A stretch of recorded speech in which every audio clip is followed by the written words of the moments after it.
Edul, hi, good to have you with us. How have you been? Hey Ashu, I've been doing really well. Thanks a lot for having me here.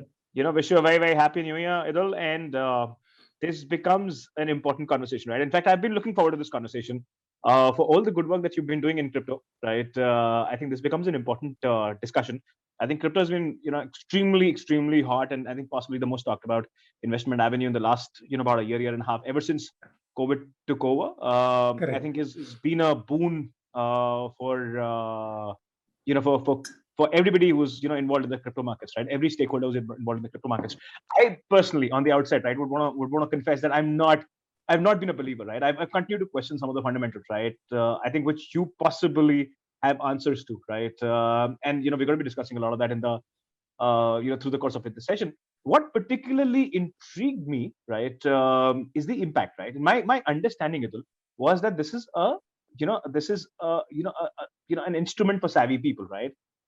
Till I spoke with my pharmacist, right, who was like, listen, I'm casually sort of playing this, right? Let's see where it goes. And that's actually when it struck me, saying that this is an asset class which is not necessarily only limited to a few, but there are many, many more who are now kind of adopting to it, right? They're possibly tentative in terms of how it's going to be used. But, there is an excitement and there is an interest which is now seeping to the layers below and more than what we anticipate, right? This becomes an important conversation. Yeah, and to be honest, I've been at the forefront. Like Mudrex has been at the forefront of seeing this transition, right? Like we've been around for around 4 odd years, and in a 10-year-old industry, that's donkey's years, right? So we've seen it all, and it's glad to see that the optimism that we shared 4 or 5 years ago is now finally permeating and seeping through for a mix of reasons, not necessarily all the right ones.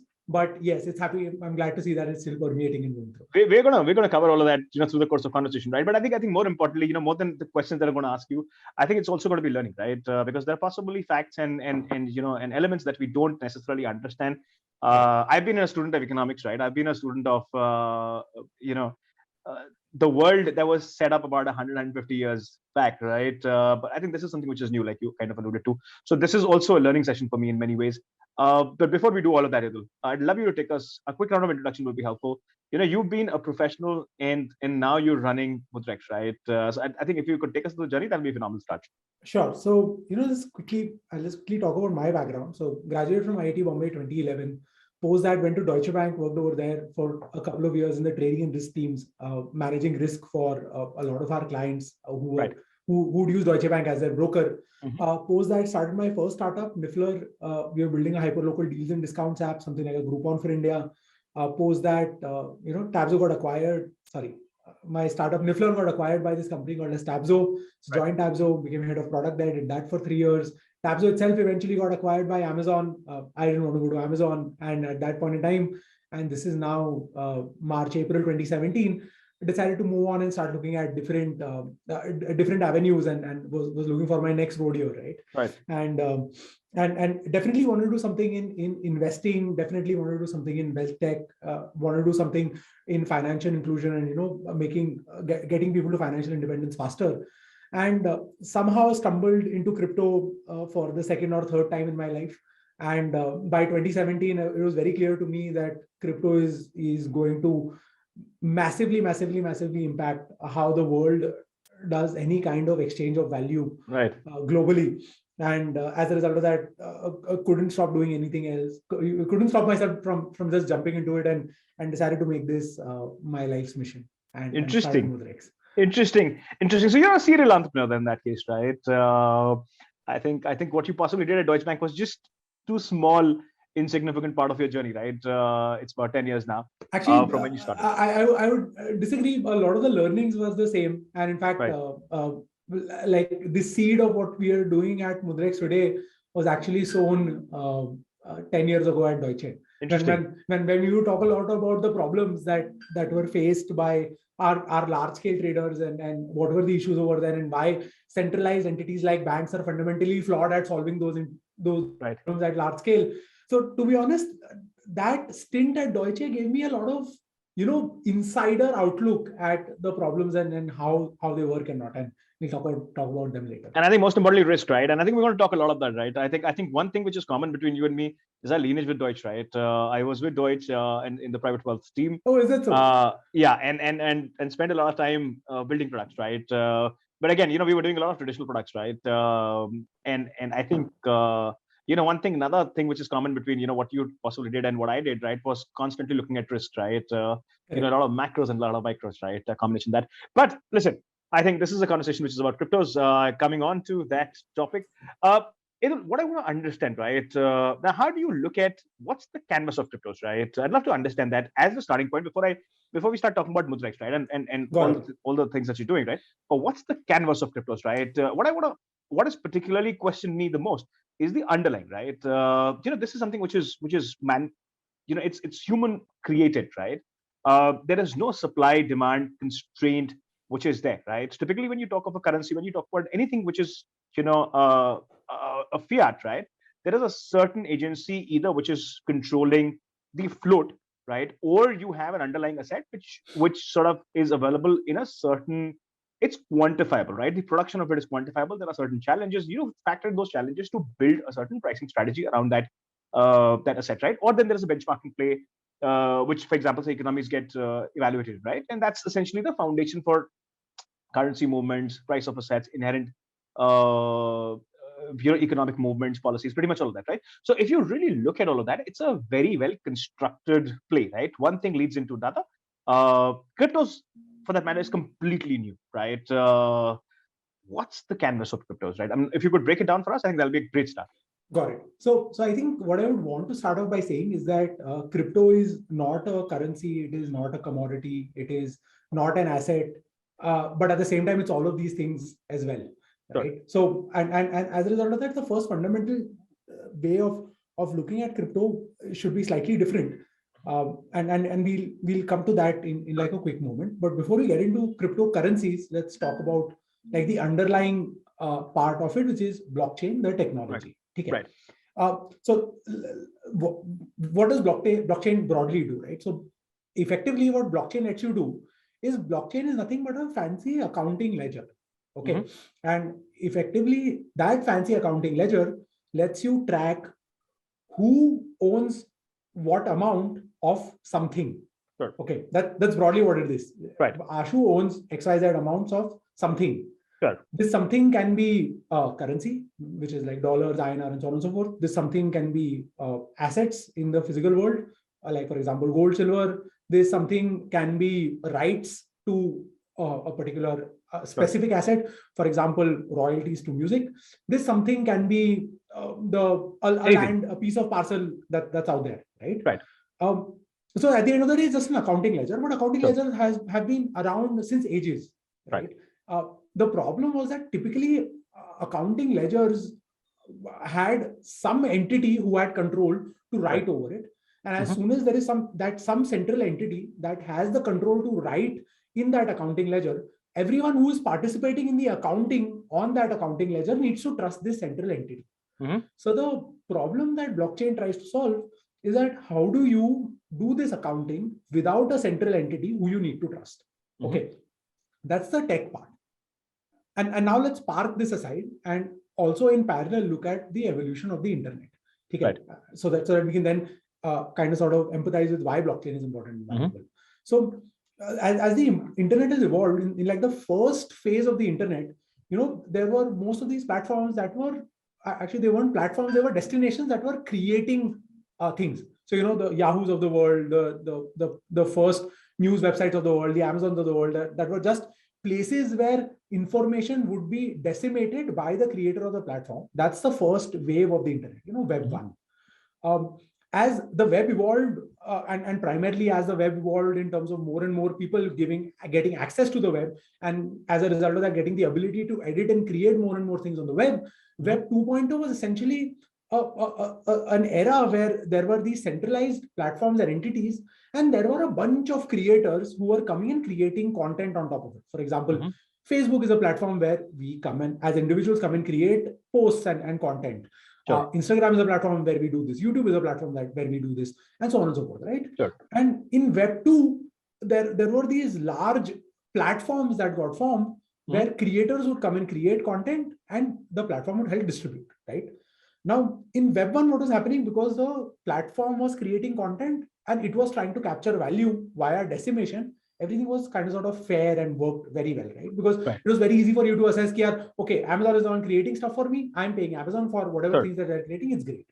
In Web 2.0, what was happening was that as an individual, I was creating content, but all the value capture was happening by the centralized platform. Like the reason why Facebook and Instagram became so massively powerful is because they were able to, capture all the value created by all the billions of people who were creating things on it. Right. Web 3 tries to look at that paradigm once again and says that, okay, if I am the creator, I am the one creating value, how can I capture a lot of that value? So Web 3 is all about capturing value and accounting for that value and disseminating it to the right people. Right. Okay. So that's effectively what value capture is that's a video Web 3 is all about. Right. Now, the reason why blockchain becomes important here is because if this value capture and accounting was led to be done by all the centralized platforms, this is Facebook, Twitter, Google App Store, Google App Store and Play Store and so on and so forth, then what would happen is that those centralized entities had too much power and influence. And as a result of that, they would like overnight shut down businesses, right? And we've seen this in the past. One small change by Google search algorithm changes fortunes of large publishers. One small change by the developer policy changes fortunes of game developers and so on and so forth. Right? And that is the part that fundamentally most people are against. And which is why a decentralized accounting ledger is important. And that as a result of that is why blockchain is important. Right. So coming back, Web3 is this approach or this fundamental way of rethinking how value is captured, accounted for, and distributed. Blockchain is the technology that enables for capture, accounting, and distribution of this value. And as we said, blockchain is essentially accounting of who owns what amount of something. The something is the cryptocurrency. Okay. Interesting. So that framework kind of sort of helps you set the background for future conversations. Sure. So now once we say that something is the cryptocurrency, the something can be anything, right? Right. And for example, that something might be the right to use compute power, which is what Ethereum is. This something might be access to cheap online database storage, which is what Filecoin and Siacoin are. That something can be trust in a global currency, which is what Bitcoin is. So once you're able to break that down, it becomes fairly kind of sort of obvious and understandable why this is important and how it's important. Right. Interesting. Edul, that's a very interesting point that you highlighted. And I would want to go to, a statement which was recently made by the RBI governor, right?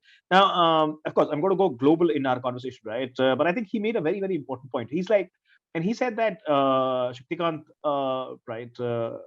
Das, who's the RBI governor, he said that, we continue to talk of,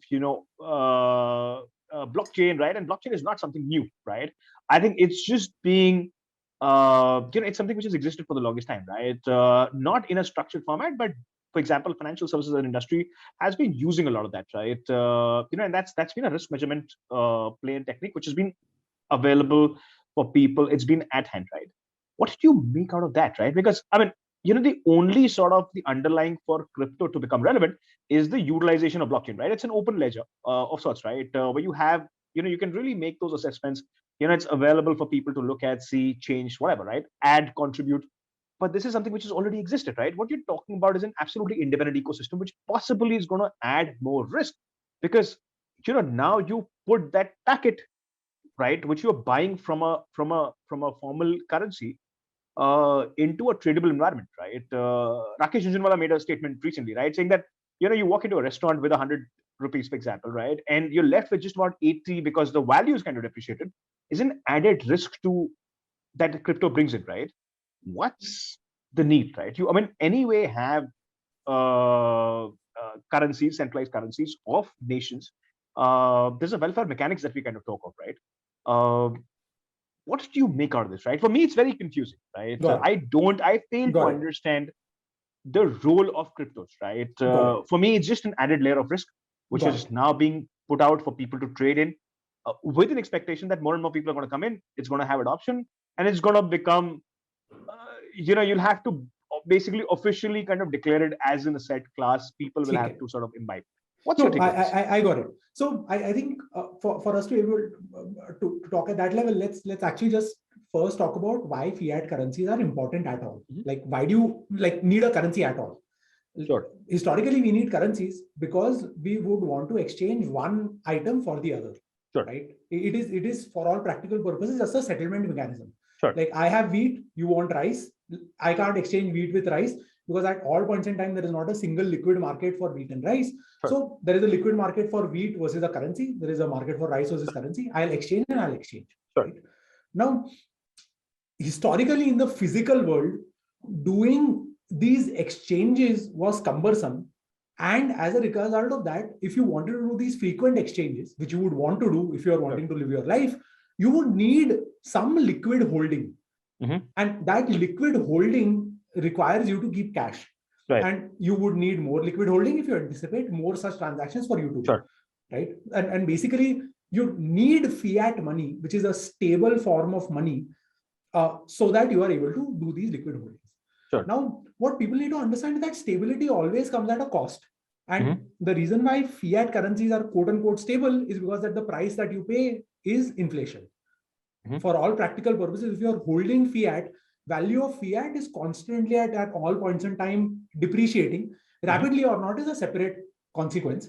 Right. And its depreciation is more often than not kind of assessed by the entities that are creating that or who are responsible for maintaining the stability of that of the centralized fiat currency.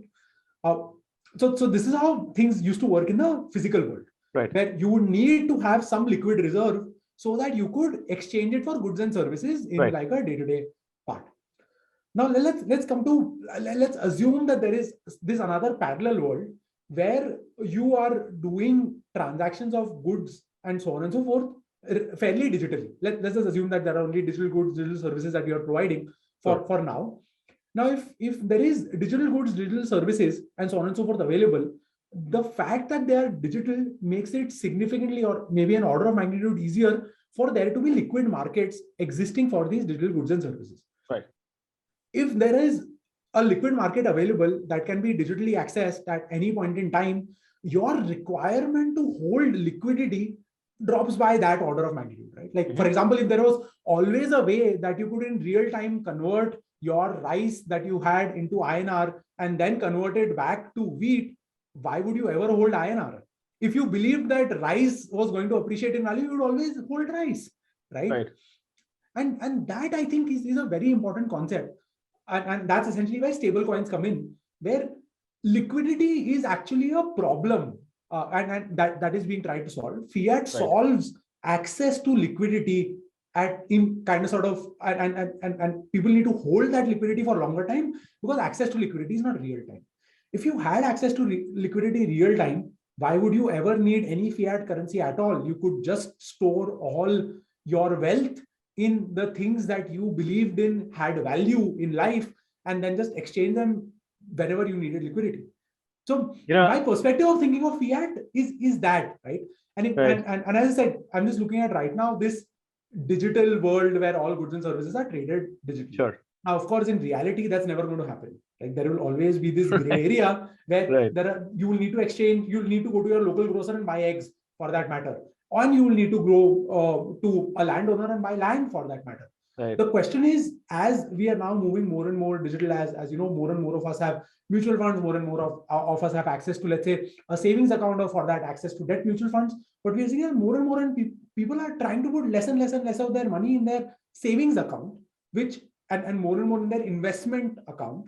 And that investment account continues to help them grow their wealth at a rate that beats inflation. The savings account is essentially just the liquid money that you need to transfer. Well, that's the utilization part of it, right? Correct. That's the utilization part of it. I'm talking about a very fundamental moot point, right? Which is why an additional layer of risk, right? It's actually we call it cryptos, right? Got it. It's actually not an additional layer of risk if you look at it from an investing perspective. From the user's perspective, it is actually just making sure that they are storing their wealth in the places where they think value is going to be created more. And let's not talk about individual cryptos, because then we'll go into why Bitcoin is volatile and Ethereum is volatile. We're right now talking about like this at the philosophical level. I would actually want, this to be an occasion for you to sort of, educate us, right? I think in many ways, right? But before I jump onto the investing side of it, right? I think Idul, of the examples that you kind of gave, right? See, there's a certain established system which is already there, right? Correct. An economy functions in a certain form and way, right? Correct. And you're absolutely right when you said that, rice and wheat are, for example, how do you constantly, kind of engage exchange, right? I mean, because, the local dynamics don't get factored in, right? Or as soon as you start to factor them in, you will have to have, a medium which can help you price that better, right? And I think those dynamics start to come in, and that's, I think, possibly the role of the local currency, right? And I think then that's when you start to factor in inflation and so many other cost of, areas, elements of production, human resource, for example, and so many other things, right? The cost of labor. So I think there's just too much of economics that and those variables that start to sort of come in, right? What I think you're possibly in a way alluding to when you talk of liquidity is when you talk about international markets, right? Is that, there is a possibility of creating a market a level higher where, for example, if I want to trade something in US, I don't necessarily have to go through a traditional exchange rate system. There is a liquid environment, right? Which I can immediately switch to and transact and get out, right? No, to be honest, Ashu, what I'm trying to say is that if let's say, for example, I want to go to a grocer and buy eggs from him, the only way I can buy eggs from him is if I have INR and buy it, right? Sure. Imagine a world where I just had all my money in, let's say, stocks, which were appreciating at whatever rate because I believed in those stocks. Sure. And then I could instantly convert that stock into currency and give it to the grocer and buy that. That's exactly what I'm talking about. That's exactly what I'm talking about. That's the kind of liquidity that I'm talking about. That's exactly what I'm talking about, right? And I think that is, and I think that also resonates very close to commodities market, right? In a certain form and way, right? And possibly a lot of hedge strategies that we kind of continue to use. I think something that you alluded to, right? Risk when it comes to a lot of corporate activities, right? When you're especially operating across borders, right? Across multiple countries, right? And that's where it becomes just so much more powerful. On the investing front, Edul, my question is, right? Jamie Dimon, right? Or JP Morgan Chase, he made an investment, right? So, there was a lot of hoopla around, I think, $1 billion investment that JP Morgan made, right? And I think that became an alibi for a lot of people to justify, the cause of Bitcoins, right? He went on to say in his next conversation that, he personally did not believe in it, right? But what if it blows into something that, he cannot anticipate, right? Correct. And his clients ask for it, right? He has to have that available, right? Is that a common sentiment across that you come across? Because the people who've been at the echelon, who've been at the helm of affairs, right, when it comes to the financial world globally, right, they still continue to question a lot of aspects about cryptocurrencies, right, and especially the newer ones that are kind of coming up, right. But they're kind of taking a small bet, right? $1 billion is nothing, right, for an entity which is as large, right? Because there could possibly a moment tomorrow, right? But how do you see that skepticism kind of changing, right? Because you're talking about kind of investing, right? Mudrex is involved into sort of enabling that investment, right? The larger set of people don't necessarily believe in it, right? How do you see the situation? Correct. So I think the way we are looking at it, and from like purely an investment perspective, what we are seeing is that when you add crypto to your traditional portfolio, it essentially gives you better risk-adjusted returns. And when I'm saying that you add crypto, it doesn't mean that you increase your crypto holding to, let's say, 20% of your entire portfolio. Even a 2-3% allocation to crypto significantly changes the net outcome or the net output of how your portfolio is structured. Right. And when we talk to large institutions, that's actually the angle with which they are looking at investing in crypto. They're saying that, see, at the end of the day, for most large institutions, their job is to make sure that they are well diversified and well protected. Right. And that diversification into crypto helps them achieve that better. So a lot of the institutions are looking at it from that lens. And to be honest, that's the lens with which even the Aam Aadmi retailer, and for that matter, including me, started to come in, right? Like, I took the investment path first and then went down, just because now I had invested, I had like skin in the game. And as a result of that, started to look at crypto and understand why it was, and then go back into philosophy and then history of economics and fiat currencies and so on and so forth, and understand fundamentally why it's important. Right. And I think that taste of entering into crypto is very valuable, and that's kind of sort of the phase with which we've been going through over the last year and a half, where more and more large institutions are coming in and now accepting and saying that, okay, this is an asset class that's going to be there. How large it will be, we don't know. How soon it will become that large, we don't know. But we understand it's going to be there. And if it's an asset class, that it's worth diversifying into, and then if it's worth diversifying into, then might as well diversify with 2 to 5% of our net wealth and see where it goes. And that's the philosophy in which most people are looking at it from an investing angle into crypto. And that really helps, because it helps it helps widen the crowd, which then gets more and more believers into the system, which then pushes the cause of crypto further ahead, and starts to rethink how we share, exchange, and account for value creation and distribution on the internet. I come from a classical school of economics, right? I mean, I believe in welfare economics, right? And I think I'll continue to always question cryptos for the way it's kind of structured. My sense is, I think these are still very, very early days, right? And I think it's unfair at my end, and I think many others who are out there writing it off. I think it's unfair, right? Because I think what it's possibly doing is it's improving the mechanics, right? And like you said, right, it's actually bringing in a certain liquidity at a global transactional level, right?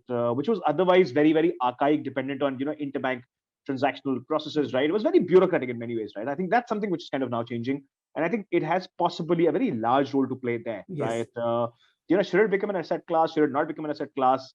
I think we're going to talk about some of that, through the course of the conversation, right? But I think these are still too early days, right? Absolutely. And Ashu, I would love to sit over a 2-3 hour conversation with you and just walk you through all of this, because I think you are there on the fence. You are trying to go through and become a believer, but there's something fundamentally stopping you from going there. So we would love to do that conversation with you. Absolutely, and I'd look forward to doing that. But it'll come into Mudrex, right? We've discussed a lot about the cryptos, and Mudrex. I'd love to understand the construct of Mudrex, right? Mudrex, you've been in it for about 4 years, right? What are you kind of doing right now? There are a bunch of other platforms that we've seen come up, right? Right, a lot of money's gotten pumped in. What's happening on the institutionalization front, right? Correct. I'd love to understand the construct of Mudrex and what's happening on the competition front. Correct. So let's just quickly talk about Mudrex. Sure. See, we think that investing in any asset class is typically a very difficult problem for the average retail investor. And as a result of that, let's say even in the equities world, most average retail investors don't invest in individual stocks. They actually go out and buy mutual funds or invest in indexes. Right. Mutual funds and indexes are phenomenally fantastic investment products created to simplify investment decision making. Sure. And we think that such products will necessarily evolve in crypto as well. Right. And as a result of that, Mudrex is building those products out. On Mudrex, we don't say that you come and buy Bitcoin. We say that if you want to invest in crypto, a better thing to do is actually, instead of buying Bitcoin, investing in something called as a crypto blue chip coin set, which is effectively an index of the top 5 crypto tokens, which are managed by Mudrex, created by our quant capital team, and and of course rebalanced at fairly frequent frequencies. And that's actually what Mudrex is building. Mudrex is building this layer of easy to invest investment products like mutual funds, but for crypto. Interesting. So your role, Edul, in that case is not that of an exchange, right? While I think on the outset, it seems like an exchange, but I think what you essentially is an asset manager, right? Where you created very similar looking products to that of a mutual fund, right? Correct. Where a novice like myself or a disbeliever like myself, right, who would want to diversify a little and does not necessarily has a foundational understanding, can actually choose to pick up an index product, right? For example, which is going to emulate the movements of the index, right? And that's essentially what you're going to do. Edul, what I would love to understand is your assessment framework, right? Now, assessment of these currencies become very, very important, right? How do you do that, right? Because, portfolio management is a fairly active exercise, right? When you talk of, say, stocks and commodities, right? Even currencies for that matter. Correct. In your case, the complexity is in the opacity of the asset class, right? Which is just so much more difficult, right? You don't necessarily have very clear indicators. You still don't have very transparent systems, right? Where information is flowing seamlessly and so on and so forth, right? You're essentially dependent on price movements to gauge sentiment, right? In terms of how it's moving. Okay. What happens there? I'd love to understand, what, for example, goes into portfolio management of this asset class. Got it. So I think the first thing that I want to start off with is that historically, 97% of portfolio managers are not able to beat an index over the longer run, right? Sure. Like we know this, and it's very well understood. Sure. And as a result, we believe that if you're a portfolio manager, what you're trying to do is you're having opinionated positions. Sure. And if an index beats your opinion 97% of the time, then why have opinions at all? Mm-hmm. So our approach is very different. We are saying that we are not going to put in our opinions. We are going to use an indexing approach. And when you say that you're doing an indexing approach simply says that you set up a rule, and then based on that rule, just continue to rebalance every month and so on and so forth without looking at your opinion. So for example, a Nifty 50 index is just a top 50 stocks based on their market cap and distribution of their market cap, right? That's like a rule that's been created. Similarly, a bank Nifty are the top banking stocks. Nifty next 50 are the 50 first to 100 stocks, right? And that's essentially the principle that we've used at Mudrex, so that we can avoid this opinionation altogether. Where we are saying that we are creating these thematic indexes, and some indexes are market level. For example, new crypto stars or crypto blue chip are effectively the Nifty next 50 and Nifty 50 for the crypto universe. At the same time, we've got a DeFi 10 and NFT 10, a Metaverse 10, which are effectively like your banking index, your infra index, and your technology index, and so on and so forth. So once we go down the indexing path, the job of opinion essentially just goes away. And that's what we want to do. We are a technology company. We are building an asset management platform. We are not as such asset managers ourselves, is what we are trying to say. We're with the use of technology, we are helping you invest better in this new and upcoming asset class that is otherwise a wild west. But this simplifies all of that. That's sort of where we are. Interesting. I like the way you put it, right? At least there's a small hint of confession, right? The wild west that you kind of alluded to. Idul, what I want to understand, right? Now, for a retail investor, right? What's the process of investment? I mean, is there a minimum check size? For example, when you talk of, say, organized institutionalized trade, right? You talk, say, well, equities, right? There are AIF regulated funds, right? That you can come and participate in. SEBI defines very clearly who can invest, who cannot invest, right? It defines, the commitment level, liquidity, so on and so forth, right? What happens in your case, right? How much can a retail investor, for example, say, come in and invest, right? Correct. Excellent question. So again, let's actually look at, and this might get a bit slightly technical now, because the way a mutual fund works is that you go and give your money to a fund manager. Sure. The fund manager says that this is the allocation distribution. It pools in your money with hundreds of other investors who put in today, and then at the end of the day, just goes and buys those individual stocks in that proportion. Right. So the way the mutual fund industry and so on and so forth, for that matter, any fund investment is set up is that money is pooled together and then deployed by a fund manager. Right. The way Mudrex works is that there is no actually pooling together of funds. Your funds are actually always available in your account. This is just an approach of how do you go out and purchase and allocate those tokens in near real time in your account itself. So that is one part. The second part is that, from an investing perspective for a user, it's as simple as, like, for example, there are these investing apps like Grow or Coin or ET Money for that matter, right? Where you just open up, you see a list of mutual funds, you select one, you say the amount you want to invest, or you want to set up an SIP, you set up, and then everything happens on the back end. Mudrex is designed to be as simple as that.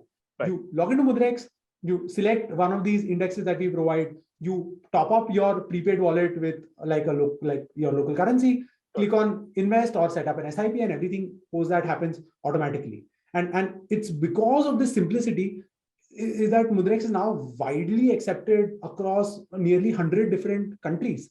And like we got large set of users coming from US, Europe, Southeast Asia. India also is now a large and meaningful market that we have that exists, and we are growing very, very rapidly because we simplify the entire process. For you, the decision making of picking here, Bitcoin mein dalna hai, Ethereum mein dalna hai, Solana mein dalna hai, ye Tezos kya hai, all of that goes away, right?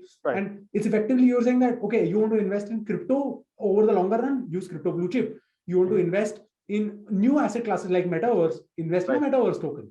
And in fact, to the other extreme, what we've also done, Ashu, is we've created like a simple 4-question questionnaire that once you answer, we're able to give you some recommended products that might be more suitable to what you're looking at. And for example, we're able to assess a user's risk profile, whether they're moderate, aggressive or not. We're able to assess whether they're looking at crypto from a specific niche perspective or the general market perspective. And on the basis of that, give them a diversified portfolio where they can invest in. So all of these things we've built out. Super. You've actually walked into my next question, right? And I think that's around risk management, right? And trust you me, I've had many conversations. I've been there Right. myself. I've designed products, right? And understand, what goes into, say, for example, assessment of risk, right? And it's not easy, right? It's easier said than done. Many other platforms have now come up which are actually dynamically assessing risk, right? And that's becoming a massive game in itself, right? A very massively fundable game in itself, right? Now, when you talk of cryptos, for example, right? What's that risk profiling mechanism, Atul? Would love to understand that, right? Because uh, you know, uh, other markets have a certain defined trajectory, right? The kind Right. of movements that can happen, right? So, for example, if you're investing in the stock market, for example, if I'm taking up a bet in a large cap stock, right? There's a 5% movement that I can get, right, from a volatility standpoint, right? What Right. happens? Yeah, I mean, we've seen substantial drops, right? There are influences, right? I mean, this is an asset class which is uh, and you know what I'm kind of talking about, right? And Yeah, Elon I Musk coming understand. in and I making a understand what you're profit, trying right? to And say. you can have, a 30% wipe off or a 40% wipe off, which is strange, right? What is the risk management? I mean, how do you profile for risk? I'd love to understand Got it. No, I think that's fairly correct. And profiling for risk, at least the way we do it at Mudrex, is we look at two things. that. One part, of course, is that we first have a look and check out all the fundamental boxes. Now, of course, there is no cash flow, there is no revenue, there is no balance sheet, and so on and so forth equivalents over here. But there are Right, still some basic checks that you can do. And in the crypto universe, they are different. They right, are in terms of how large the community is, who is it being run by, whether the people are anonymous or not, whether they right, update their GitHub repositories or not, right? sure, So there are equivalent fundamental analysis that you can do to actually not, and I wouldn't say assess whether someone is triple A or triple B, right, but effectively to filter out what is the bad and the good. At least the bad and the good can at the base level be very easily removed, and that's something that we actively do when we are selecting and creating these indexes. The second interesting, thing, the second thing that we do look at, Ashu, is that we actually do tend to check price volatility and so on and so forth, and try and assess risk from a price volatility perspective. right, And even in the traditional world, the way you typically measure risk is against versus some benchmark. And sure, for all practical purposes, the S&P 500 or the Nifty 50 or the right, or the Sensex is the benchmark. And you try sure, and say that something is more riskier than this benchmark, or it is less riskier right, than the benchmark. And at Mudrex, what we try to do is we created a similar benchmark, and we're mhm, saying that okay, this is what the market is, and right, then something is either more riskier than this or less riskier than this, and on the basis of that is how we do our risk analysis. super, And then and again, all of this benchmark itself, of course, is fairly volatile. right, So and if you look at, let's say, Bitcoin as the benchmark, Bitcoin itself is fairly volatile, but that volatility kind of sort of pays off eventually. And again, would love to share some of these stats at some point in time later, but volatility adjusted returns, and when that volatility comes up in your mix of portfolio, is also very important from a right. portfolio level risk perspective, which is why I say adding crypto to a portfolio of stocks and gold and commodities actually diversifies that portfolio in a better way so that you get better risk adjusted returns. Interesting. So, but tell me this, right? When you're talking about, for example, say benchmark, right? Now, what are you benchmarking against? I mean, are you benchmarking as a family of cryptos, or are you benchmarking against more standard forms or existing forms of investment, right? So, for example, so you're doing it against the Sensex, or you're doing it against the Nasdaq, right? What Got what it. happens? Or I mean, is there a correlation that is at play, saying that, listen, this is happening if there's a movement, for example? Of course, there are not, it's not as simple, right? But what are the benchmarks? Like, I don't understand that. Yes. So we benchmark against an S&P 500 equivalent for crypto, which is Okay, what something that we created in-house internally. sure, We think at this point in time where the crypto market is, it's unfair to compare it with stocks because like simply market caps, liquidity dynamics, and the way things move, it's not comparable. And we'll be right, fooling ourselves if we benchmark it against that. It sure. needs to be treated and thought of as a separate asset class. And as a result, benchmarking needs to be done within this boundary of this asset class itself. Right. Interesting. But how does risk management work, right? So, for example, a 5%, 7% swing, and then you kind of cut your trade. So, how does it work, right? What's No, your internal so risk management again, like? it's not, this is not active trading, right? And at Okay. the end of the day, that's the same principle with indexes also. Indexes don't active trade. They are passive investment vehicles. And if an index crashes 30%, it crashes 30%. It's fine. If it goes up 30%, it goes up 30%. Right. It's fine. And that's very critically important because, and again, to quote, I feel for you already, Udul. I feel for you already because that must give you sleepless nights. it does and it doesn't as well. It gives you sleepless nights early on, but then if you're not investing a significant part of your personal wealth into it, then it doesn't, right? Right. But yeah, coming back, coming back, if you're using this indexing methodology, see, one of the most important quotes in the world out there is that the only way to create wealth in the longer run is to let compounding run wild without interrupting it unnecessarily. Right? That interrupting unnecessarily is a very, very important part. And the only reason why people try and interrupt compounding unnecessarily is because they think that they are smarter than the market and they think they've either found the dip or found the peak. Let's be honest, none of us are smarter than the markets, because markets are themselves fairly rational and irrational at the same point. So the important thing is to let it run unabated for a long enough period of time, and that long enough period of time over time just wipes out all small uncertainties. Interesting. Edul, you kind of talk of compounding, right? Now, when you talk of compounding, you essentially talk about compounding in a more transparent ecosystem, right? That you don't fiddle with it, and there are factors that will start playing out, but those are factors that are visible, right? When we talk of cryptos, there are many factors that are not visible. But one thing which is very interesting, right? When I read of Mudrex, right, is you talk of say 200 plus indicators that you kind of track of, right? I'd love to understand a little more of that, because like I said, I mean, this is not a conversation which is only going to be watched by the crypto enthusiasts. This is going to be actually watched by many people like myself who are sitting on the fence, right? Correct. And potentially it'll motivate them to invest. Correct. And we hope for that. I think this helps us understand that, right? So what's those indicators that you kind of look at, right? Given this is relatively new as an instrument, right? What are those indicators like?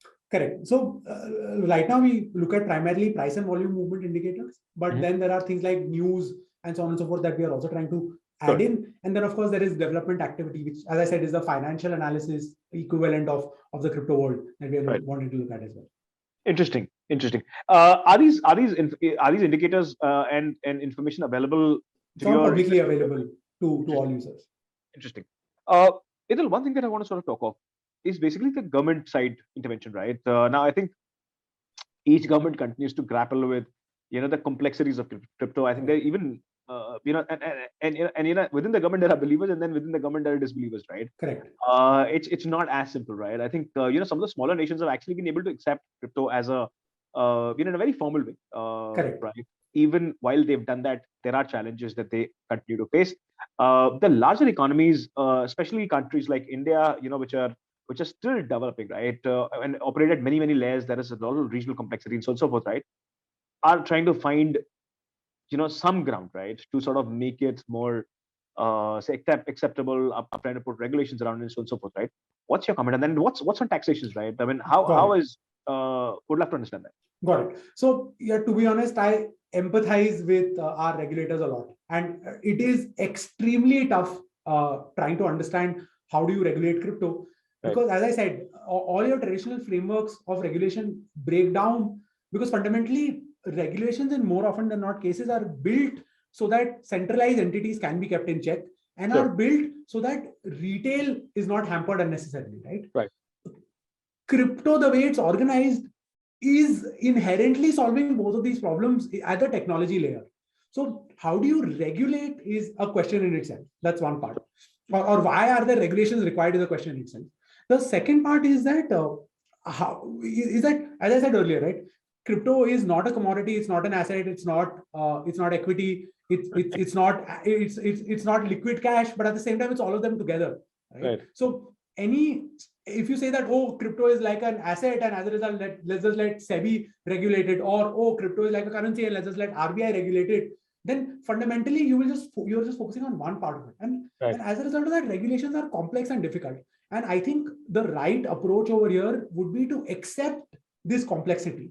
And instead of saying that, okay, only these things are allowed, you would want to create a sandbox that limits risk and that limits concentration and centralization of power, and at the same time allows experiments to run out there in kind of sort of a wild enough manner. And that's, I think, the way to look at regulations in crypto. Because let's be honest, even today, a vast majority of the crypto native people don't know what crypto will pan out to be even 3 years from now. Right. because it is an industry and an asset class that's moving at that pace, right? As a country in India, we today don't even understand how do we regulate data, or how do we regulate OTT, or how do we regulate internet. And that itself is evolving. And you can't say that regulate OTT just like how we've been regulating cinema and broadcast television, right? But that similar kind of dissonance is present over here. And that's why it's extremely tough being a regulator in crypto. And I would love to work and figure out stuff over there. I completely, I think that synergy is, I think, very, very important. And I think that, of stakeholders coming together and I think talking it out, I think it's just so much more important. But, I kind of, like I said, right, the OTT is still, it's an unfair comparison, right? I mean, it cannot deplete your savings, right? At best, what you're doing is you're paying for what you're consuming, right? Absolutely. You might not, and you might like it, you might not like it, right? Here, the risk is bigger, right? Especially in a country like India, and across Southeast Asia, for example, say Indonesia and a bunch of other countries, right? Philippines, which, are, say, homogeneous but operate at very low savings rate. I think this is an asset class which could be extremely detrimental. Right? It could just blow people's savings away, right? Absolutely. And I think that's it becomes important for them to tread very carefully. Also, the fact that now you are actually, introducing. So when you, for example, say investing in equities, right? There is a law of the land, right? There are risks that are there that are predictable. So you're trying to, in a way, bring in predictability into the risk that one person is taking, right? Correct. When you open them up and expose them to, say, cryptos, which is more global, you're talking about 10x the kind of risk that they could possibly run. And I think that becomes very difficult for a regulator, right? Exactly. In a market like India, right? Where people can get really excited. We always continue to look for opportunities to make faster money. Absolutely. Not necessarily understanding the risk, right? So I think those are certain possible challenges. Absolutely. And I completely agree with that. And which is why I think, this investor protection angle is important. But if you only look at it from an investor protection angle, you will end up preventing all the upside in terms of like a technology progress and in terms of services progress and so on and so forth as well in a world of the internet, right? So and that's why I'm saying that it's a very difficult job being a regulator, because on the one end, they're wanting to make sure that users are not scammed into some random issue. And let's be honest, scams have been going around since ages, ever since money was there, right? So on the one end, you're trying to make sure that is happening. On the other end, you're also trying to make sure that the communication is correct. And people are not communicating only the gains, but also the risks, right? That's why we got that long disclaimer at the end of every mutual fund ad that mutual funds are subject to market risk. Right? Nothing like that happens. And I think setting those basic steps are also something that is important for the regulator. And it is a difficult job, but doing a standard one size fits all approach will probably be the wrong thing to do. Is all I'm trying to say. Edul, I have at least, like I said, right, I've been on the money management side of things, right? And I think one of the most difficult parts, right, is that I think as a money manager, you don't want to lose somebody's capital, right? You don't want to introduce them to an asset class where they could, the risks are so much more, right? And they're not predictable and out of your control, right? Because, once that money goes bad, I think it'll take forever for that confidence to come back. And I think that confidence in the market is just so much more important. And I think that's essentially what I think all exchanges are kind of trying to solve for, right? As this opacity ends, right? More and more transactional information is available, more and more utilization information is available.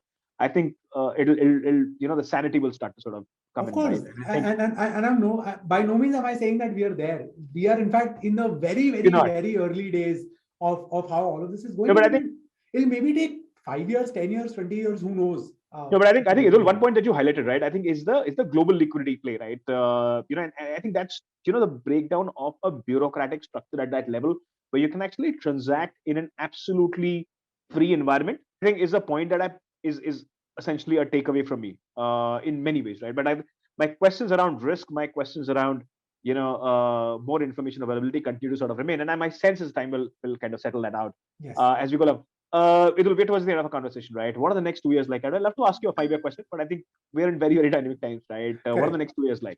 Correct. So I think, as I said, we are wanting to focus on the part of being your asset management platform for crypto. We believe that over the next 2 odd years, a lot of innovation will happen in crypto itself, which will get more and more and more of the traditional assets transitioned into the crypto universe. And as a result, when I say we want to be your asset manager inside of crypto, we also see that in the future, a lot of the other traditional assets coming in will help people manage their digital wealth in a more safer, secure, and transparent way. That's effectively the path that we are going down on over the next couple of years. That's amazing. And what kind of AUMs are you looking at? I mean, you're kind of, when I look at your website, you talk of $10 million plus of AUM under management, right? What are the kind of AUMs that you talk about? I mean, what are the targets that you set for yourself? Yes, of course. So I think over the course of the next 2 years or so, we want to go to about $2 to $5 billion in AUM. We want to touch a couple of million users at least, and do this globally across the world. Interesting. And and what kind of which are going to be the most significant or larger contributing economies that you kind of anticipate, right? Is this going to be the US, or are there surprises there? So I think I'm immensely bullish on India, primarily because of the kind of sort of entrepreneurs that are there in India, and primarily because of India as a nation, how it's functioning and how it continues to grow. So I think a lot of the value created over the crypto internet will come in from the Indian entrepreneurs and from the Indian public and from the Indian economy. And yeah, of course, I'm ultra bullish on India as such. But yes, apart from that, there are the traditional powerhouses of Europe, US, LATAM, and a lot of the developing areas that are also worthy to look at. Interesting. Idul, my last question in this conversation. I mean, I want this conversation to go on. I think we've spent a large part of time, discussing about, the fundamentals of cryptos. And I think that's just so much more important, right? And I like I said, right? I mean, you want this conversation to go on, but I'm going to reserve my space for our next conversation, right? And going to be more specific on very, very finer aspects, right? And this should become a learning. Absolutely, Ashu. I'm a crypto evangelist first, founder of Mudrex later, and that's how I look at myself. Super. Edul, my last question in this conversation: what is that one word, or not one, unfair, right? But what is that one advice that you would want to give out to many people who are, at the fence, right? While of course there's this enthusiasm, in with what you do at Mudrex, you essentially help them invest, right? But what are some of the factors that they should look at before investing? I think that is very, very important.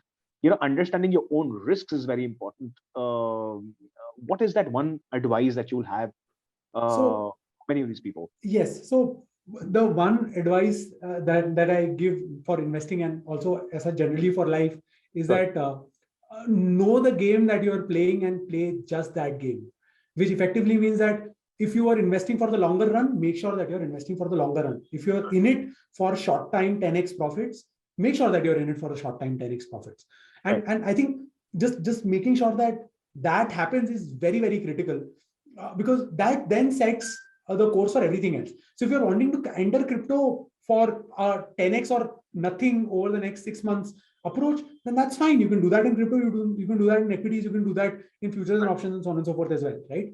But make sure that you're doing that and you don't enter with 10x, invest in a way that you get 1x and then repent at the end of the 6-month period, right?